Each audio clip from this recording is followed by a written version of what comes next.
Você já parou para pensar? Por que Deus não simplesmente destrói Satanás de uma vez por todas? Se ele é todo-poderoso, por que ele permite que o mal continue existindo? E mais, por que Deus não elimina de uma vez o próprio Satanás e seus anjos caídos que espalham dor e sofrimento pelo mundo? Hoje, vamos responder a essa pergunta profunda e muitas vezes angustiante. O que será que Deus está tentando nos ensinar ao permitir que Satanás ainda esteja presente em nossa realidade? Fique comigo até o final desse vídeo, porque a resposta a essa pergunta pode mudar a forma como você vê o mal, a vida e até a sua fé.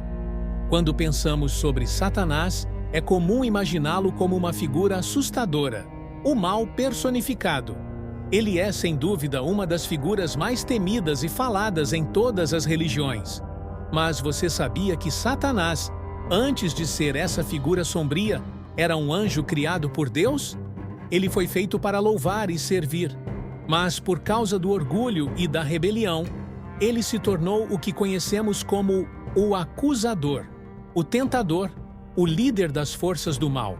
Agora me diga, se Deus é realmente todo-poderoso, por que ele não destrói Satanás e seus seguidores imediatamente? Ele não poderia simplesmente apagar o mal da face da terra e restabelecer a ordem? Bem, a resposta é complexa, e talvez, mais do que você imagina, a razão por trás disso é mais profunda e cheia de lições do que parece à primeira vista. Vamos começar com a história de Satanás. Ele não começou como o ser maligno que conhecemos hoje. Na verdade, ele era Lúcifer, o anjo mais belo e mais brilhante do céu, cheio de sabedoria e perfeição. Sua missão era glorificar e servir a Deus. Mas, como muitas histórias de tragédia, o orgulho foi o que o levou a cair. Lúcifer queria mais. Ele não estava satisfeito apenas em servir a Deus. Ele queria ser adorado como Deus. Essa sede de poder foi o início da sua queda. Em Isaías 14 e Ezequiel 28, vemos como Lúcifer, também conhecido como Satanás, se rebelou contra Deus. Ele dizia em seu coração: "Subirei aos céus, me farei semelhante ao Altíssimo." Essa soberba foi a semente do mal que germinou em seu coração e em muitos anjos que o seguiram. Quando a guerra aconteceu no céu, Satanás e seus anjos caídos foram derrotados. Eles não conseguiram derrubar o reino de Deus, mas ainda assim, o mal teve que ser lançado à terra. Aqui começa o mistério. Por que Deus não simplesmente destruiu Satanás e seus anjos naquele momento? Se ele tivesse feito isso, o sofrimento humano, o mal e todas as injustiças que vemos no mundo hoje, talvez nem existiriam. Então, por que não? A resposta é que Deus não age com impulsividade. Ele não é movido por raiva, mas por sabedoria e amor. Agora, vamos chegar à grande pergunta: por que Deus não elimina Satanás de uma vez por todas? A primeira razão é que Satanás não é um ser mortal. Ele foi criado como um espírito, e os espíritos, como sabemos, não podem ser mortos da mesma maneira que os humanos. Além disso, Satanás, assim como os anjos caídos, possui um livre-arbítrio. Deus não criou máquinas, ele criou seres com liberdade de escolha. E até mesmo Satanás, que fez a pior das escolhas, teve o direito de fazer essa escolha. Se Deus simplesmente destruísse Satanás, isso violaria o princípio do livre-arbítrio. A verdade é que o mal, de certa forma, é necessário para que possamos entender a verdadeira essência do bem. Sem a possibilidade do erro, da escolha, não poderíamos verdadeiramente compreender o que é bom, o que é justo, o que é verdadeiramente correto.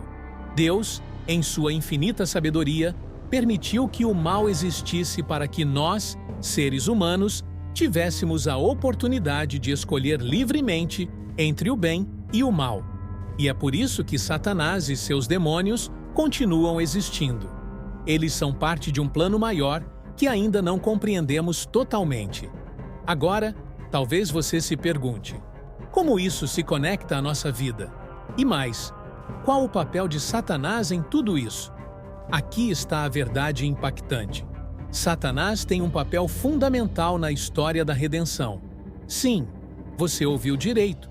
Ele não é apenas um agente do mal sem propósito. Ele desempenha um papel crucial para que o plano de salvação de Deus se concretize. Pense nisso. Se Satanás nunca tivesse tentado Jesus no deserto, se ele nunca tivesse tentado Judas a trair Jesus, será que a missão de Jesus na cruz seria a mesma? Satanás, ao tentar levar as pessoas ao erro, estava sem saber, participando da história que levaria ao sacrifício de Jesus, o único que poderia, na perfeição, pagar o preço pelos pecados da humanidade. Jesus resistiu a todas as tentações de Satanás, e sua vitória sobre o tentador no deserto provou que ele era o Salvador perfeito. Além disso, ao ser traído por Judas, Deus usou até a escolha errada de uma pessoa para cumprir sua vontade de salvar a humanidade. Como vemos, até o mal, quando está sob o controle de Deus, pode ser redirecionado para um propósito maior. Agora, é preciso entender que, acima de tudo, o que Deus oferece é o livre-arbítrio. O fato de ele permitir que Satanás ainda exista e que o mal tenha sua ação no mundo é um reflexo do amor de Deus. O amor verdadeiro só é possível quando a escolha existe. Você só pode realmente amar se tiver a opção de não amar. Se Deus tirasse o livre-arbítrio, a liberdade de escolher entre o bem e o mal, ele estaria anulando o amor genuíno. E é por isso que Satanás ainda existe, porque Deus, ao criar os seres humanos e os anjos, lhes deu a capacidade de escolher. Ele não força ninguém a segui-lo. Ele oferece a escolha, e ele espera que, por meio dessa escolha, o ser humano se volte para ele e seja transformado pela sua graça. Mas há um detalhe importante que não podemos esquecer. O mal não vai durar para sempre. O fim de Satanás e seus anjos está determinado. A Bíblia fala de um juízo final, onde todos serão responsáveis pelas escolhas que fizeram. Satanás será punido por sua rebelião, e Deus estabelecerá um novo céu e uma nova terra, onde o mal não terá mais poder. Portanto, embora seja difícil compreender completamente por que Deus permite que Satanás ainda exista, podemos confiar que há um plano divino maior e que, no fim, a justiça será feita.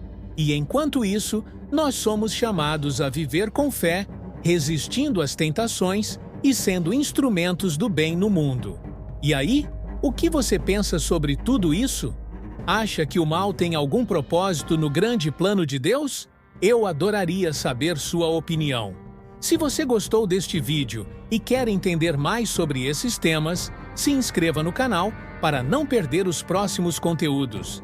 E se você quer continuar aprofundando seus conhecimentos, há mais vídeos no canal que estão aparecendo na tela agora mesmo.